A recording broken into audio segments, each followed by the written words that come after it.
In the previous classes, we have discussed about first come first serve algorithm. We have discussed about shortest job first algorithm, shortest remaining time first algorithm. Today we are going to discuss about priority scheduling algorithm. Now, in this priority scheduling algorithm, the deciding criteria is priority. In the FCFS algorithm, we have scheduled according to the arrival time. In case of shortest job first algorithm, we have decided according to the execution time or burst time. In case of shortest remaining time, we have decided which process is going to have the processor according to the remaining burst time. But in this case, we are going to decide according to the priority. Priority is basically a value, a numeric value is assigned for a particular process according to their nature, and it is assigned by the system. Now, priority scheduling algorithm can have two types of approach. Both approach basically preemptive and non-preemptive. In two ways, we are going to discuss, according to these two approach, we are going to discuss the priority scheduling algorithm. Firstly, we are going to discuss about the non-preemptive approach.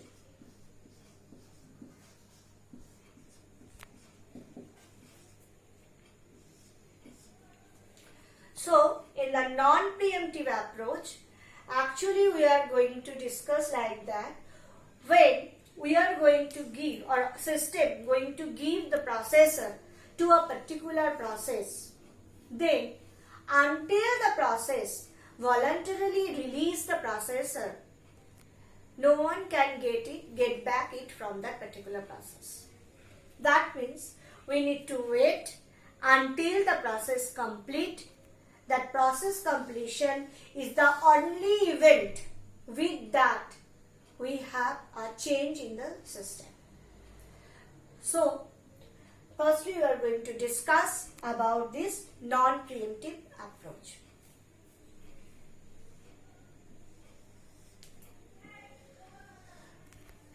So, whatever may be our scheduling criteria, we need to take care of arrival time. You can see here in this case, P0's arrival time is 0, P2's arrival time is 2. But we need to consider, P0's arrival time is 0 and P2's arrival time is 2. So obviously at 0, both having priority of 1. That means the same priority process. Now, but we need to consider P0 at 0 time because we have no choice. At 0 time in my system only we have P0 process. So whatever priority it have, we need to go with P0. And another thing, in my solution I am considering 1 as the highest priority, then 2, then 3. Okay.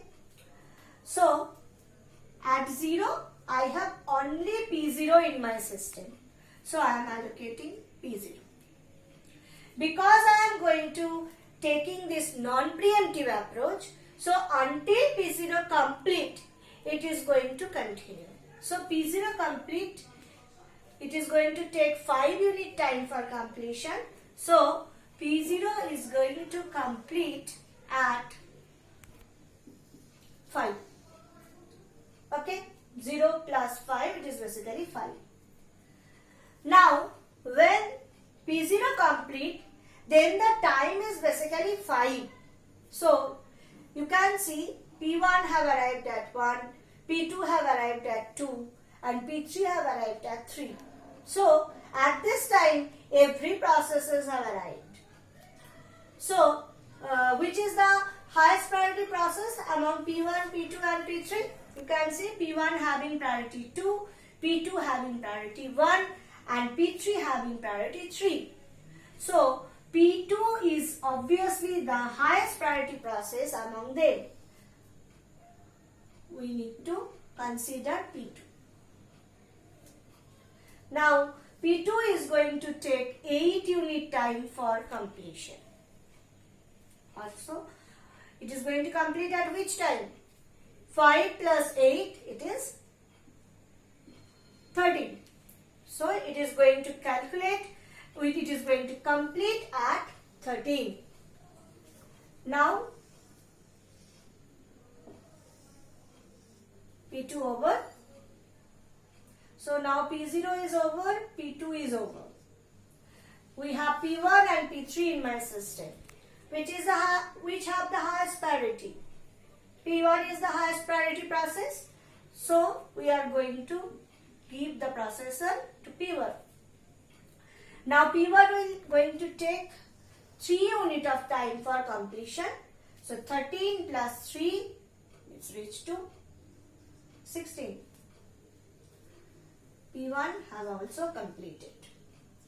So remaining process is what? P3. And it is going to take 6 unit time for completion. So 16 plus 6 are 22. All the processes are going to complete. So this is the priority scheduling, non-preemptive priority scheduling. We have considered the arrival time for taken care that the process have already arrived in the system. And if the process have arrived, if we have multiple process, then the scheduling criteria is priority. Okay. So you need to take care about that. Firstly, we need to see the arrival time of that process. In which time you are, and at that time what are the process in your system that is only going to known from these criteria arrival time. And then when you can see, when you observe that you have more than one process and only one processor, then we need to schedule that process.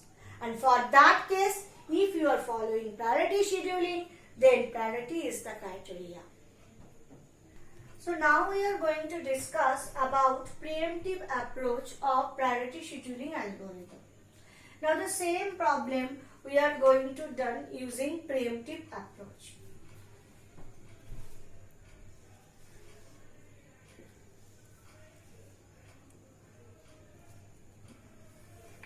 So again, at 0 time, we have only P0 process in the system. So we need to allocate P0. Now, at 1, P1 arrived. So we are following preemptive technique. So in this case, we need to bother about 2 types of event. One is process completion and another one is process arrival. So in this case, P1 arrived. So we need to compare the priority of P1 with the priority of P0 because P0 is now executing process. So P1 arrived. So we need to compare the priority of P1 with the priority of P0. P0's priority is 1 and P1's priority is 2. Now P0 is the have higher priority than P1. So P0 can continue. Now at 2, again an event occurred. That is P2 arrived. Now you can see P2's priority is 1 and P0, the already executing process, its priority is also 1. So both of these processes are having same priority. Now what to do in this situation? If there is a tie, this can be happen for SGF and SRTF also. If there is a tie in case of scheduling criteria, we are going to follow FCFS algorithm for that particular case. Now in this case, P0 and P2 are having a tie according to, if we compare in the basis of priority, because both are having same priority 1. So we need to take decision according to the FCFS algorithm in this case. So according to the FCFS, P0 arrived first, P2 arrived later. So P0 is going to continue. Now after that, at 3, P3 arrived.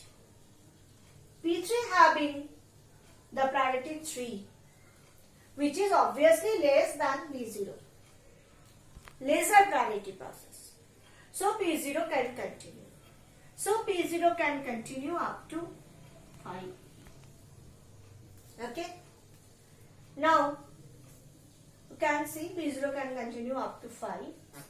After that, when P0 have completed, now you can see all the processes have arrived. Now another event occurred, that is the process completion event. So when the process completion event occurred, that means the CPU is now free. Now P0 have already over, we have P1, P2 and P3. P2 is the highest priority process, so P2 will continue. It will complete it at 13. Now after that, P1, so P1 having priority 2, so it is going to continue up to 16 because P1 having burst time 3. So P1 and P2 is also completed. Then P3 and it has completed 22. Okay. So this is basically the non-preemptive and preemptive. If you see, the chart is same, but the approach is different. Okay. So we need to calculate the average waiting time and average turnaround time in the same way, because in both of the cases the values are going to come same. So we need to calculate the average waiting time and turnaround time for both of the processes. So we are going to calculate the average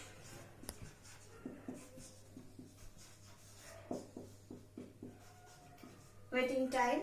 For both of the cases, P0's waiting time is 0 because P0 arrived at 0 and it have allocated at 0. So 0 plus. For P1, in both of the cases, it is 13 minus 1, the arrival time, plus. For P2, for both of the cases, it is 5 minus 2. 2 is the arrival time of P2. And for P3, it is basically 16 minus 3. 3 is the arrival time of P3. So if you calculate this, it is basically 12 plus 3 plus 13. So 25 plus 3, it is basically 28. So all of this is going to divided by 4 because we are calculating the average one. So 28 by 4, it is basically 7 units of time it is going to take. Okay. So this is for average waiting time. Now if we calculate the average turnaround time,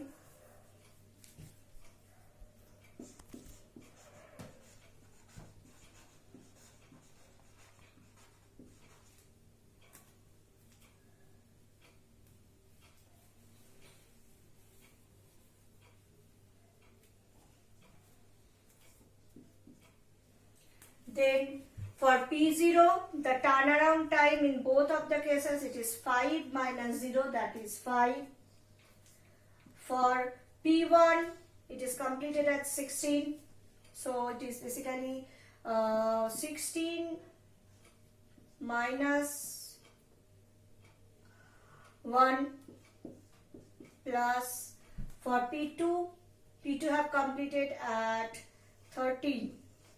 So 13 minus 2 is the arrival time for P2, and for P3 it is basically completed at 22. So 22 minus the arrival time, that is 3, and the total is divided by 4 because 4 is the number of process. So if we make the calculation, it gives us 5 plus 15 plus 11 plus 19 divided by 4. So basically 19 plus 11, that is basically 30, and 15 plus 5 is 20. So it is basically 50 divided by 4. So 12.5 unit time. That is basically the turnaround time for this system. So priority scheduling system is a very good approach because the priority is assigned from the starting. It is not like that, it's not required any future reading. But the thing is what, in this case, we are going to give a priority to the higher priority process only. Suppose in a system, if a process have a lower priority and then continuously a higher priority process is going to arrive, then what happened? The lower priority process have to wait for a very long period.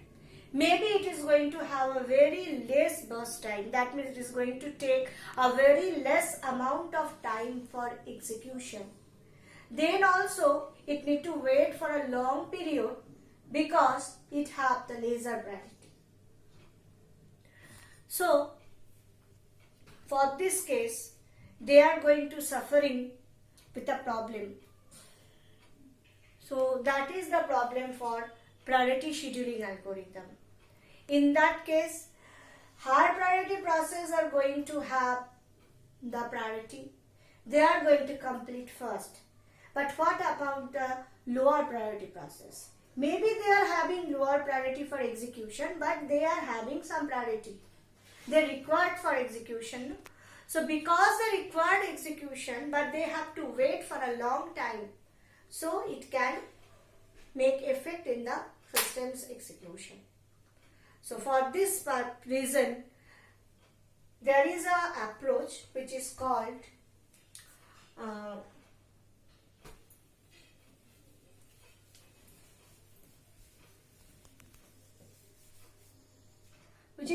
aging. Aging is basically a technique when we are can increase the priority of the lower priority process. Suppose a lower priority process are waiting for a very long period, then we can increase the priority of that process. So in that case, it is not like that lower priority process is suffering for its lifetime. After some time, that lower priority process is going to become the higher priority process. So in this way, we can solve the problem of priority scheduling. So you can see in this, if you think a priority scheduling algorithm is going to have it is a very effective algorithm because we are not going to schedule according to the arrival time only. We are going to schedule according to the priority of the process execution, and we are also going to take care about the lower priority process. We can add this aging technique with the priority scheduling approach. And it is not only that, it is not required of any future reading kind of approach. Everything is possible, everything can be implemented practically. So priority scheduling technique is a very good approach for multi-programming environment. Okay, this is basically about priority scheduling algorithm, but there are some others algorithm we have already discussed these are for multi-programming algorithm, multi-programming environment. But we need to consider about the multitasking, that means time sharing environment also. So we are going to discuss it next. Thank you.